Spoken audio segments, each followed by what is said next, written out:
حضرت آدم علیہ السلام کی تخلیق سے قبل زمین پر کون سی مخلوقات آباد تھیں؟ یہ ایک ایسا موضوع ہے جس پر قرآن و حدیث، آثار صحابہ اور تاریخ کی کتب میں مختلف آراء ملتی ہیں۔ قرآن مجید اور احادیث مبارکہ کی روشنی میں یہ بات واضح ہے کہ انسانوں سے پہلے زمین پر جنات آباد تھے۔ سورہ الحجر آیت نمبر 27 میں اللہ تعالیٰ فرماتا ہے، اور ہم نے جنات کو یعنی انسان سے پہلے آگ کی لو سے پیدا کیا۔ زمین پر دور حکومت۔ مفسرین کے مطابق جنات حضرت آدم سے تقریباً 2000 سال پہلے زمین پر بھیجے گئے تھے۔ ان میں انبیاء بھی آئے اور ان کی اپنی شریعتیں بھی تھیں۔ وقت گزرنے کے ساتھ جنات اللہ کی نافرمانی کرنے لگے اور زمین پر قتل و غارت اور فساد برپا کر دیا۔ روایات کے مطابق اللہ تعالیٰ نے فرشتوں کا ایک لشکر بھیجا جس نے سرکش جنات کو جزیروں اور پہاڑوں کی طرف دھکیل دیا۔ جب اللہ تعالیٰ نے فرشتوں سے فرمایا کہ میں زمین میں ایک خلیفہ بنانے والا ہوں، تو فرشتوں نے عرض کیا، کیا تو اسے پیدا کرے گا جو وہاں فساد مچائے اور خون بہائے؟ علماء اس پر دو طرح کی تشریح کرتے ہیں۔ فرشتوں نے یہ بات جنات کے سابقہ ریکارڈ کو دیکھ کر کہی تھی کہ جو مخلوق پہلے تھی اس نے خون بہایا، تو یہ نئی مخلوق بھی شاید ایسا ہی کرے۔ بعض کے نزدیک اللہ نے فرشتوں کو الہاماً بتا دیا تھا کہ اس مخلوق میں خیر اور شر دونوں کی صلاحیت ہوگی۔ کچھ تاریخی اور تفسیری روایات جیسے علامہ ابن کثیر کی البدایہ والنہایہ میں ذکر ملتا ہے کہ جنات سے بھی پہلے زمین پر کچھ اور مخلوقات آباد تھیں جنہیں ہن اور بن کہا جاتا تھا۔ ان کے بارے میں کہا جاتا ہے کہ یہ مٹی اور پانی کے امتزاج سے بنی تھیں، لیکن ان کی شکلیں انسانی نہ تھیں۔ جب جنات پیدا کیے گئے تو انہوں نے ان مخلوقات کو شکست دی اور زمین پر اپنا قبضہ جما لیا۔ یاد رہے کہ ہن اور بن کا تذکرہ زیادہ تر اسرائیلی روایات یا تاریخی قصوں میں ملتا ہے۔ اسے عقیدے کا حصہ نہیں بنایا جا سکتا۔ جدید سائنس یعنی پیلیونٹولوجی لاکھوں سال پرانے ڈھانچے جیسے ڈائناسورز اور دیگر جاندار دریافت کرتی ہے۔ اسلام اس کی نفی نہیں کرتا۔ زمین پر کروڑوں سال سے جانور، پرندے اور آبی مخلوقات جیسے ڈائناسور موجود رہے ہیں۔ حضرت آدم علیہ السلام کی تخلیق ایک خاص مقصد کے لیے یعنی خلافت الہیہ کے لیے ہوئی تھی۔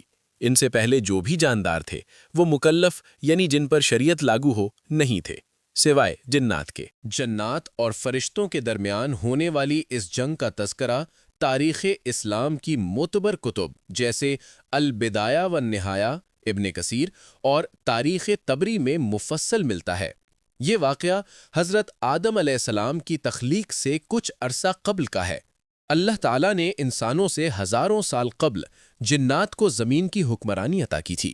ایک طویل عرصے تک وہ اللہ کی عبادت کرتے رہے، لیکن پھر ان میں تکبر اور نافرمانی پیدا ہو گئی۔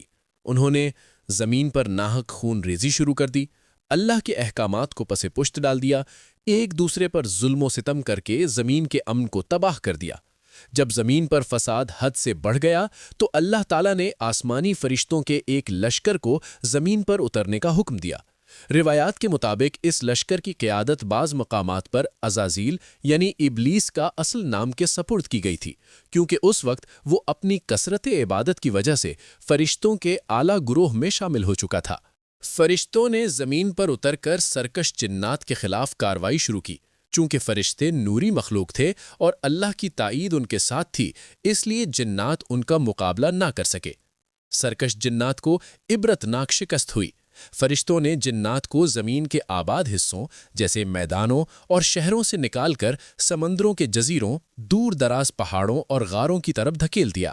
اس جنگ کے بعد زمین پر ایک بار پھر اللہ کی توحید اور امن قائم ہوا۔ اس جنگ کے دوران ایک چھوٹا سا جن جس کا نام عزازیل تھا فرشتوں کے ہاتھ لگا۔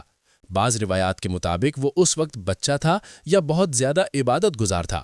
فرشتے اسے اپنے ساتھ آسمانوں پر لے گئے۔ وہاں اس نے اس قدر عبادت کی کہ اسے طاؤس الملائکہ یعنی فرشتوں کا مور یا سردار کہا جانے لگا۔ اسی وجہ سے جب حضرت آدم علیہ السلام کی تخلیق کا وقت آیا تو وہ فرشتوں کی صفوں میں موجود تھا۔ اس جنگ کے بعد جب اللہ تعالیٰ نے فرشتوں سے فرمایا کہ میں زمین پر اپنا خلیفہ بنانے والا ہوں، تو فرشتوں کے ذہن میں اسی جنگ کے مناظر تھے جس کا تذکرہ قرآن کی سورہ بقرہ میں ہے۔ فرشتوں نے عرض کیا، اے اللہ، کیا تو اسے پیدا کرے گا جو زمین میں ویسا ہی فساد مچائے اور خون بہائے جیسا جنات نے کیا تھا؟ اللہ تعالیٰ نے جواب دیا، بے شک میں وہ جانتا ہوں جو تم نہیں جانتے۔ یہ جنگ اس بات کی علامت تھی کہ اللہ تعالیٰ زمین پر ظلم اور فساد کو کبھی مستقل رہنے نہیں دیتا، ابلیس، جس نے اس جنگ میں فرشتوں کا ساتھ دیا تھا، بعد میں اپنے تکبر کی وجہ سے حضرت آدم علیہ السلام کو سجدہ کرنے سے انکار کر بیٹھا اور ہمیشہ کے لیے راندے درگاہ ہو گیا۔